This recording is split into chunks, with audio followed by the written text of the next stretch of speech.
Hello दोस्तों, मैं हूं अनु और आप देख रहे हैं क्लियर पॉइंट क्लासेस, जिसमें मैं बताऊंगी 10th क्लास का फिजिक्स का ऑब्जेक्टिव क्वेश्चन, जिसे आप पढ़ करके अच्छे से अच्छे मार्क्स ला सकते हैं। तो चलिए आप वीडियो में बने रहें, हम चलते हैं क्वेश्चन की ओर।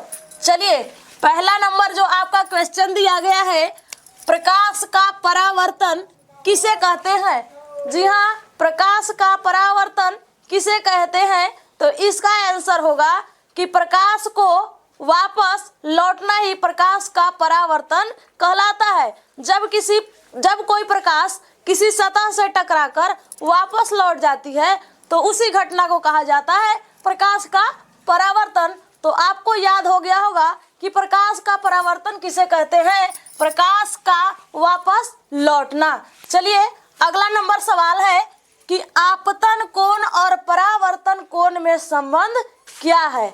आपतन कोण और परावर्तन कोण में संबंध क्या है? इसका आंसर होता है कि आपतन कोण परावर्तन कोण के बराबर होता है, यानी कि कहा जाए तो कोण I बराबर कोण R होता है, जिसमें कोण I को आपतन कोण कहा जाता है और कोण R को परावर्तन कोण कहा जाता है।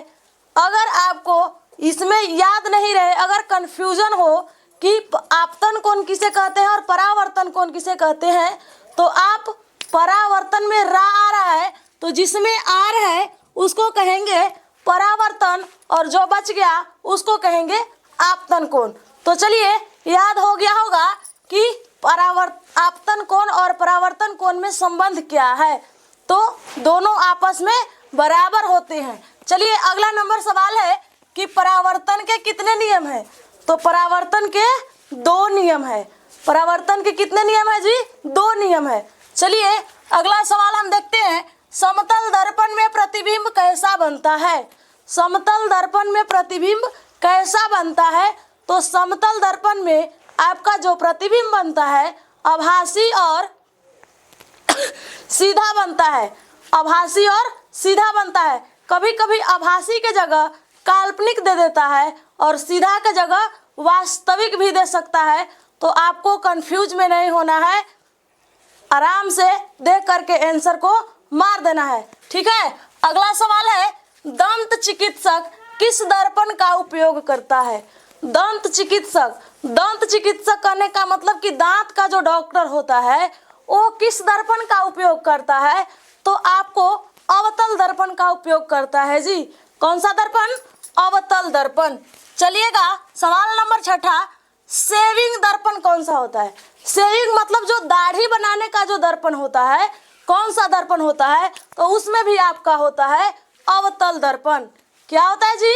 अवतल दर्पण। तो आपको समझ में आ गया होगा। चलिए, अगला सवाल देखते हैं, गाड़ियों में पीछे देखने के लिए यह आपको सवाल दे देता है कि गाड़ी के साइड मिरर के रूप में किस दर्पण का उपयोग किया जाता है? तो आराम से उसमें मार देना है उत्तल दर्पण।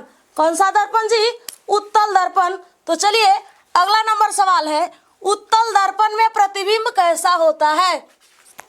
उत्तल दर्पण में प्रतिबिंब जो होता है आभासी, सीधा और छोटा बनता है। आभासी बनता है, सीधा बनता है और वस्तु से छोटा बनता है। कौन सा दर्पण में? उत्तल दर्पण में।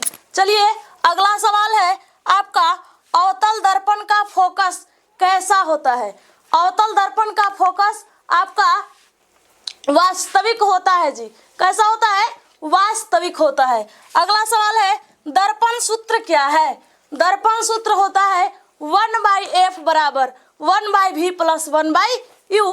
f को फोकस दूरी कहा जाता है, u को वस्तु दूरी और v को प्रतिबिंब दूरी कहा जाता है। तो फॉर्मूला होता है 1/f बराबर 1/v प्लस 1/u। यही होता है फॉर्मूला दर्पण सूत्र का। चलिए, अगला सवाल है, उत्तल दर्पण का फोकस कैसा होता है? उत्तल दर्पण पूछ रहा है, बड़ी ध्यान से पढ़ लेना है कि उत्तल कह रहा है कि अवतल कह रहा है। तो पूछ रहा है आपका उत्तल दर्पण, तो इसमें कैसा फोकस होता है? आभासी होता है। ठीक है, अगला नंबर सवाल है, अपवर्तनांक किसे कहते हैं? अपवर्तनांक, तो प्रकाश की चाल का अनुपात को अपवर्तनांक कहा जाता है। प्रकाश की चाल का अनुपात को। अब है अगला कि अपवर्तनांक का सूत्र क्या होता है। अपवर्तनांक को n से सूचित किया जाता है, जिसका फॉर्मूला होता है c/v, जहां पे n बराबर क्या होता है जी, c/v। अगला सवाल है लेंस कितने प्रकार के होते हैं, तो आपको लेंस दो प्रकार के होते हैं, एक अवतल लेंस, दूसरा उत्तल लेंस। ठीक है, चलिए अगला नंबर सवाल, उत्तल लेंस को क्या कहते हैं, तो उत्तल लेंस को अभिसारी लेंस कहा जाता है और अवतल लेंस को अपसारी कहा जाता है। ध्यान में रखिएगा, उत्तल लेंस को अभिसारी और अवतल को अपसारी लेंस कहा जाता है। मुझे आशा है कि मेरा वीडियो आप लोग को जरूर पसंद आया होगा। अगर वीडियो पसंद आया तो वीडियो को लाइक कीजिए, एक प्यारा सा कमेंट कीजिए। अगर चैनल पर नए हैं तो मेरे चैनल को सब्सक्राइब कर दीजिए। मिलते हैं नेक्स्ट वीडियो में।